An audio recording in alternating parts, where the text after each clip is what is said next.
ঘাড় ব্যথা হলে কমন যে এক্সারসাইজগুলো সেগুলো হচ্ছে আপনাকে দেখাচ্ছি। এই যে এইভাবে পিছনে দাঁড়িয়ে শোল্ডারে এবং মাথায় হাত রেখে একপাশে স্লাইটলি স্ট্রেচ করবেন। 5 থেকে 10 সেকেন্ড আপনারা হোল্ড করতে পারেন। এইভাবে আপনি 5 থেকে 10 বার রিপিট করতে পারেন। আবারও একই রকমভাবে অপর পাশে ঘাড়ের মাসেলগুলো স্ট্রেচ করতে পারেন।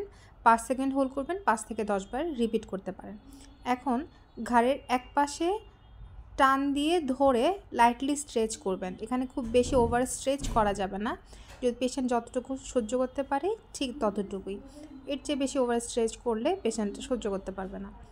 আমরা ঠিক এখন যে এক্সারসাইজটা করব সেটা 90 ডিগ্রি অ্যাঙ্গেলে ঘাড়টা রেখে এর থেকে 90 ডিগ্রি থেকে 45 ডিগ্রি অ্যাঙ্গেলে নিব।